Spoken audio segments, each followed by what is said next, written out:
여러분 안녕하십니까? JBCN 뉴스입니다. 가난한 아우에게 심통만 부렸던 흥부와 놀부전을 비유해서 말씀드려야 될 것 같습니다. 이번엔 금융권에서도 갑질 논란이 일고 있습니다. 농협중앙회 평택시 지부가 동생격인 지역 농협 영역까지 침범하자 조합원들이 생존권을 위협받고 있다며 크게 반발하고 있습니다. 그 내막 정태석 기자가 취재했습니다. 지난해 6월 새롭게 문을 연 평택농협은행 소사벌 지점입니다. 평택농협이 대규모 아파트 단지가 들어선 이곳에 야심찬 신규 사업계획과 함께 주민 편익 차원에서 새롭게 꾸민 겁니다. 사실상 농민들이 출자해 설립된 평택농협이 소사벌 지점을 오픈하기까지는 그리 쉽지만은 않은 결정이었습니다. 넉넉한 재정 상태도 아니었고 또 인력을 새로 늘린다는 게 큰 부담으로 다가왔기 때문입니다. 다만 앞으로 유입될 인구와 상권 형성 등과 같은 전망을 보고 과감한 투자를 결심한 거였습니다.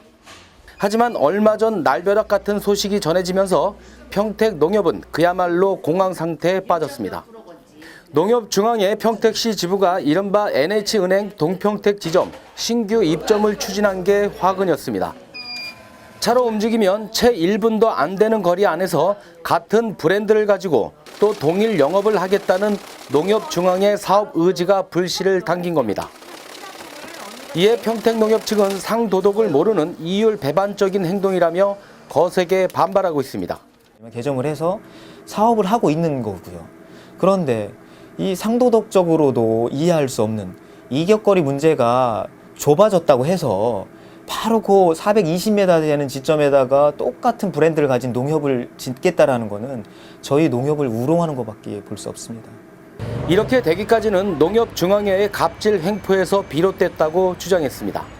엄연히 농업협동조합법에는 중앙회 등은 지역 농협의 사업과 직접 경합되거나 사업을 위축시켜서는 안 된다는 규정을 모두 무시했다는 겁니다. 또 이 사안을 두고 지금까지 단 한 번의 협의조차 없었고 심지어 문서 하나 오간 일이 없었다고 설명했습니다. 그 농협중앙회 이제 평택시지부 측은 2012년부터 이 소사벌 택지지구의 점포 문제를 가지고 협의를 해왔다라고 합니다. 저희로서는 도무지 이해할 수 없는 거고요. 어떠한 문서나 공식적인 협의 기구 없었습니다. 농민들도 지역 농협의 생존권마저 위협하고 있다며 들고 일어섰습니다. 저희들로 봐서는 우리 조합원 3,300명 사활이 걸린 그런 문제라고 생각을 합니다. 지역에 우리 그 지역 조합장님하고 하나의 그 하등에 뭐 그런 의논 한 번 없이 갑자기 그런 지점을 설치한다 그러는데 우리 3,300명 조합원에 이름을 걸고 아주 우리는. 그렇지만 농협중앙회 평택시 지부 측은 문제가 없다며 단호한 입장을 고수했습니다. 그러니까 거리를 기준으로 잡는 게 아니라 상권이 독립되어 있느냐 아니면 연속되어 있느냐, 그리고 이 고객들이 거기까지 이동을 해서 뭐 다른 은행이죠. 은행들 금융 거래를 할 수 있느냐 없느냐를 놓고 상권을 구분을 하거든요. 그러면서 현재 동평택 지점 입점과 관련한 내용을 두고 평택농협 측과 수차례 협의를 통해 결정한 일이었다고 말했습니다. 또 동평택 지점과 소사벌 지점과의 이격 거리는 약 400m 이상 떨어져 있는데 이 역시도 농협법의 근거를 들어 내린 결정이었다고 해명했습니다. 저희가 이제 그쪽에 지도 규정이 바뀌어서 400m로 완화하겠다. 그래서 저희가 450m 지점 쪽에 점포를 개설을 하겠다. 그렇게 이제 얘기가 됐는데 아마 이제 그 지원의 직원들하고 저희하고 이제 의견들하고 이제 조금 차이가 있었던 것 같아요. 저희는 이제 그 지도 규정이 바뀌었기 때문에 이거를 진행하겠다 했는데 자기네들은 이제 뭐 바뀌었으면은 뭐 어쩔 수 없지 않겠느냐 이제 이렇게만 이제 받아들였을 뿐이지 이제 조합장님이나 이제 다른 분들한테 보고라든지 이런 게 조금 착오가 있었던 것 같아요. JBCN 뉴스 정태석입니다. 모두가 간절히 살아 돌아오길 바랐던 신영원군. 하지만 친부와 계모의 충격적인 범행이 드러났죠. 경기 평택시가 제2의 원영이가 발생하지 않도록 대책을 마련하기로 했습니다. 어제 평택시는 아동학대 예방, 사회 안전망 구축을 위한 긴급 간담회를 열고 수원지방검찰청과 평택경찰서, 평택교육지원청 등 유관기관 관계자들이 참석한 가운데 학대 아동보호 시스템 구축을 논의했습니다.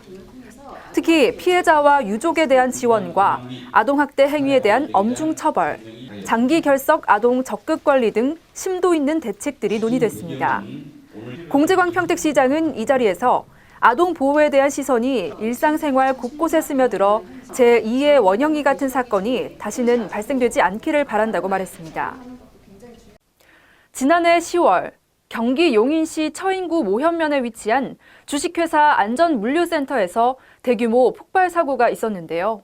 이번에는 같은 사업장에서 유해 화학물질이 유출되는 사고가 발생해 경기 용인시가 대응에 들어갔습니다. 정찬민 용인시장은 어제 사고 현장을 방문하고 해당 사업장에 대해 이전할 것을 강력히 촉구했습니다. 지난 13일 발생한 사고에서는 피부염과 두통, 현기증을 유발하는 코코졸 3,000리터가 유출됐으며 보관 탱크의 균열이 원인인 것으로 밝혀졌습니다. 긴급 방제 작업을 통해 오염을 차단했지만 팔당 상수원 수질 보전 대책 지역 1권역 상류 지점에 있어 수도권 시민들의 상수원의 위협 요인이 되고 있습니다. 어제 평택시의회는 8일간의 일정으로 제181회 임시회를 개회했습니다. 이번 정례회에서는 평택시 청사 건립기금 설치 및 운용에 관한 조례안 등 7건의 조례안과 2016년도 일반 및 특별회계, 제2차 추가경정 세입세출 예산안 등 총 11건의 안건을 심사 의결합니다. 한편 이날 김수호 의원은 7분 발언을 통해 2012년도 교육 국제화 특구 신청 무산 이후에 부진한 사업 추진에 대해 비판했습니다. 김인식 의장은 최근 타 지역의 구제역 양성 확진 판정에 따라 평택시도 구제역이 발생되지 않도록 소독과 예방에 철저를 기해달라고 당부했습니다. 이번 한 주는 모처럼 맑은 날씨가 이어지겠습니다. 한낮 기온은 물론이고 아침 기온도 영상으로 올라서면서 짙은 봄 냄새 만끽하실 수 있겠는데요. 다만 아직까지는 일교차가 큰 폭으로 벌어져 있고 곳곳에 건조특보도 내려져 있으니 건강관리 유의하셔야겠습니다. 이만 뉴스 마칩니다. 시청해주신 여러분 고맙습니다.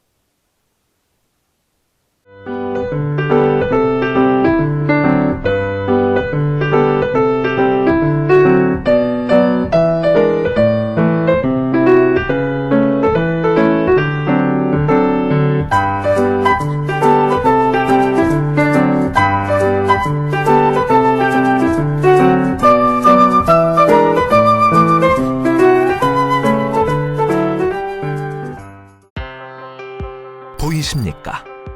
21세기 동북아 물류의 전초기지 평택항. 새로운 기회와 놀라운 변화. 생활의 감동이 전해지는 즐거운 발걸음. 평택이 시민과 함께 대한민국 신성장 경제 신도시로 더 새롭게 발전합니다.